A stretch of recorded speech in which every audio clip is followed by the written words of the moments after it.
तो ये कहते थे कि हम हर साल चौधरी देवीलाल का जन्मदिन भी मनाएंगे, लाखों लोगों की भीड़ इकट्ठा करेंगे। हवा नहीं निकली। जो ये बयान देते हैं जेजेपी वाले कि सारा विपक्ष इकट्ठा होकर के, उनकी क्या औकात है वहां।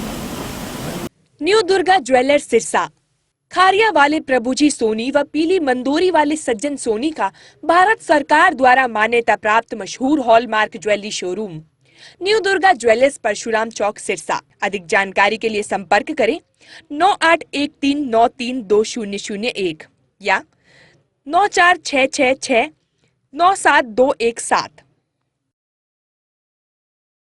अब की बार का जो सम्मान दिवस है वो एक ऐतिहासिक सम्मान दिवस होगा। जिस ढंग से पूरे प्रदेश से, देश से रिस्पॉन्स आ रहा है लोगों का, राजस्थान से भी बहुत बड़ी संख्या में लोग आएंगे, विशेष रूप से हमारे हरियाणा के साथ लगता है जो बॉर्डर कहलाता है वहाँ से। अब की बार यूपी से भी लोग आएंगे और यूपी के साथ साथ पंजाब से लोग भी काफ़ी बड़ी संख्या में इस रैली में सम्मान दिवस समारोह में आएंगे। सबसे बड़ी बात यह है कि जहाँ ये ऐतिहासिक है, वहीं अब की बार के सम्मान दिवस का बहुत बड़ा महत्व है कि सारा विपक्ष देश का जो है वो चौधरी देवीलाल के प्रति अपने श्रद्धा सुमन अर्पित करने के लिए आएगा। और वहीं भाजपा के खिलाफ कैसा मोर्चा बने, भाजपा के खिलाफ एक रणनीति भी यहीं से शुरू होगी और इसी में ही एक मैसेज पूरे देश को देंगे वो नेता जो आएंगे कि अब हम सारे सब चीज़ों को भूल करके और भाजपा को सत्ता से बाहर करने में लगेंगे। आज राज्य कार्यकारिणी की बैठक जो हुई है उसमें क्या खास निर्णय लिया गया? हमारी आज राज्य कार्यकारिणी की बैठक नहीं, आज सिर्फ हमारे सेलों की बैठक थी और आपने देखा है कि हमारे सेलों के जो है सारे संयोजक और डिस्ट्रिक्ट के प्रधान वगैरह आए हुए थे। उनमें सब में एक अलग उत्साह है। सबकी मैंने अलग अलग जिम्मेवारियां लगाई है कि किस किस सेल ने इस रैली के अंदर क्या क्या भूमिका अपनी निभानी है। युवाओं की जैसे हमने जिम्मेवारी लगाई कि युवा सेल के जितने भी हमारे बच्चे हैं डिस्ट्रिक्ट वाइज हम 22 जोन में रैली को बांटेंगे। एक एक जोन उनकी दिए हैं कि आप एक एक जोन में सारी चीज़ों को देखोगे। उसके लिहाजा मंच का सारा काम जो है युवा की प्रदेश कार्यकारिणी की जिम्मे रहेगा, अब वो देखेंगे। महिलाओं की हमने अलग से जिम्मेवारी लगाई है कि जहाँ हमारी महिलाएं बैठेंगी, अब की बार महिलाओं की संख्या बहुत बड़ी होगी। जितनी महिलाएं हमारे सम्मान दिवस में आएंगी, ये सारे चोर इकट्ठे होकर के अगर कोई रैली करे, सबको बुलाए, तो हमारी महिलाओं की संख्या ज़्यादा होगी। लोगों में बहुत गुस्सा है सरकार के प्रति भी, कांग्रेस के प्रति भी। लोग कहते हैं कि इन्होंने हमें 18 साल हो गए ठगते हुए, हम अब की बार इनको सबक सिखाएंगे और 100% सबक सिखाएंगे। इसी तरह हमने अपने स्पोर्ट्स सेल की ड्यूटी लगाई है।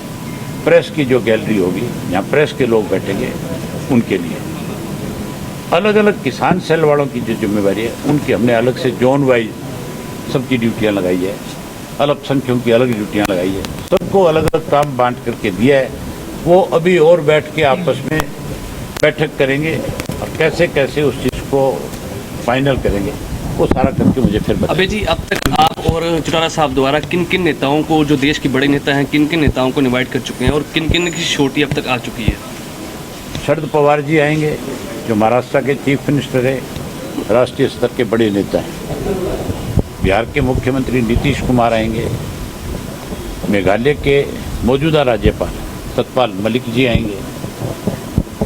अकाली दल के राष्ट्रीय अध्यक्ष जो हैं सरदार प्रकाश सिंह बादल वो आएंगे। जम्मू कश्मीर के पूर्व चीफ मिनिस्टर फारूक अब्दुल्ला आएंगे। ममता बनर्जी जी ने सबे माना था लेकिन वो नहीं आएंगी। उनकी पार्टी का एक सीनियर लीडर जो है उन्होंने उनकी ड्यूटी लगाई है, वो आएंगे। इसके अलावा Tejashwi Yadav deputy chief minister जो बिहार के, वो आएंगे।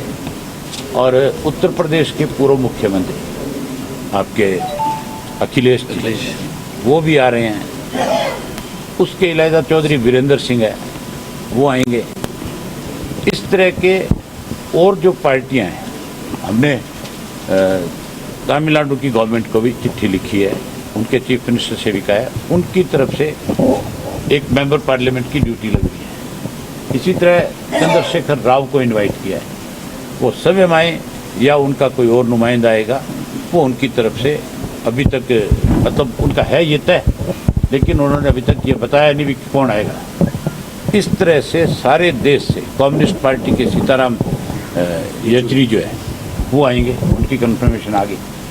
ये सारे लीडर जो आएंगे वहाँ पे, ये सब खुल कर के कहेंगे कि अब हमने अगली जो लड़ाई है हमारी वो इसी बात की है कि भाजपा सत्ता से बाहर जाए, क्योंकि भाजपा ने मतलब सरकार का काम होता है लोगों को सुविधाएं प्रदान करना। ये सरकार तो सारा दिन सीबीआई, ईडी, इनकम टैक्स इनके माध्यम से राज चलाना चाहते हैं। हम इन एजेंसियों के खिलाफ नहीं, एजेंसियां हों लेकिन निष्पक्ष जांच करे उसके लिए हो, ना कि कोई राजनेता बीजेपी के खिलाफ अगर बोलता है, कोई बीजेपी की पोल खोलता है तो वो फिर एजेंसी उसके पास जा कर के खड़ी हो जाती है, उसको बेवजह परेशान करती है, फिर मुकदमा बना करके, क्योंकि उनके पास पावर जितनी ज़्यादा है, बाइस्ड पावर है, उसका मिसयूज हो रहा है एक तरह से। तो इन सब चीज़ों को ख़त्म करने के लिए ये लोग इकट्ठा होंगे। एक रैली के बाद की तस्वीर क्या लगता है आपको? कितना बदलाव लग रहा है जब तमाम नेता मंच पर होंगे, जब पूरा विपक्ष एकजुट होगा? क्या लगता है कितना बदलाव आपको क्या लगता है, बदलाव आ रहा है कि नहीं आ रहा है? आप बताएं कि नहीं, मैं आपसे पूछ रहा हूँ, आप प्रेस के साथी हो, आप सारा दिन लोगों से मिलते जुलते हो, क्या हरियाणा में बदलाव नहीं है?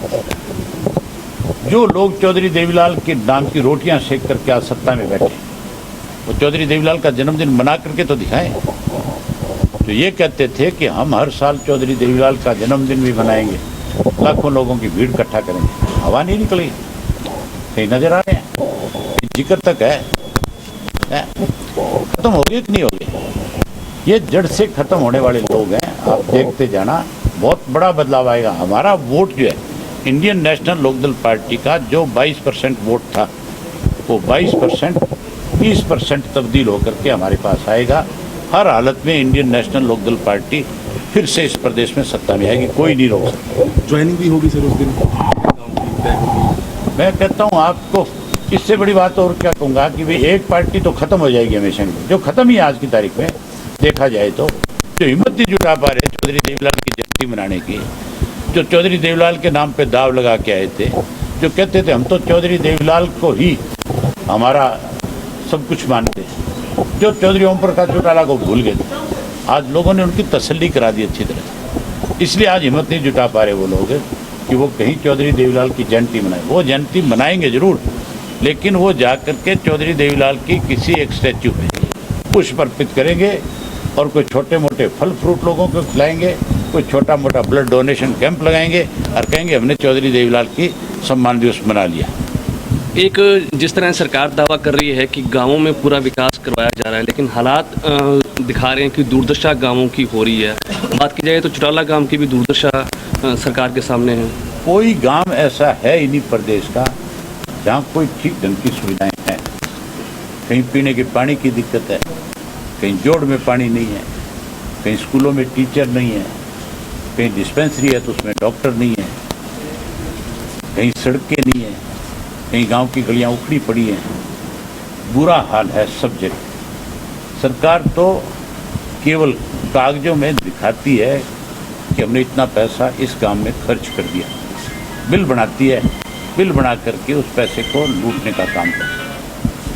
एक SYL का मुद्दा उठाया केजरीवाल, हरियाणा में आए और कहा कि केंद्र और आपकी तरफ से भी बयान आया कि आम आदमी पार्टी का विरोध करेगी INLD। क्या वजह लग हम रही? 25 तारीख को बाकायदा तौर पे हमारे एक एक साथी को ये मैसेज देंगे कि केजरीवाल जब तक ये स्पष्ट नहीं करे कि हरियाणा को उसका पानी मिलना चाहिए, पंजाब को उसमें रुकावट नहीं बनना चाहिए, अगर ये बात नहीं कहेगा तो हमारा हालत में विरोध करेंगे। विरोध भी कोई छोटा मोटा नहीं, ऐसा विरोध करेंगे कि केजरीवाल को हरियाणा छोड़ करके वापस जाना पड़ेगा। और चुनाव को लेकर किस तरह की तैयारियां हैं? बीजेपी की तरफ से कहा कि सारा विपक्ष इकट्ठा होकर आ जाए और जीत के लिए। पहले तो उनसे आप ये पूछो, जो ये बयान देते हैं जेजेपी वाले कि सारा विपक्ष इकट्ठा होकर के, उनकी क्या औकात है वहाँ पर? क्या वो चुनाव लड़ रहे हैं जो इस तरह की बात करें? जेजेपी वाले चुनाव लड़ें, उनको उसका एहसास हो जाएगा, लोग ही एहसास करा देंगे, उसी टाइम बता देंगे मतलब ऐसे बयान देते हैं बेतुके, जिनका कोई अर्थ नहीं, कोई मतलब नहीं, जिनसे कोई संबंध नहीं, आके खड़े होकर के तुम्हारे सामने कह देते हैं, सारा विपक्ष इकट्ठा होकर कह दे। उनसे तो ये पूछो भी तुम्हारी औकात क्या है वहाँ पे? तुम्हें कोई टिकट मिल रही है, तुम चुनाव लड़ रहे हो। अगर तुम्हें टिकट मिल रही है, तुम चुनाव लड़ रहे हो, तो विपक्ष इकट्ठा होने की जरूरत नहीं है। लोग तुम्हारी तो जमात बता देंगे, औरों का मुझे पता नहीं।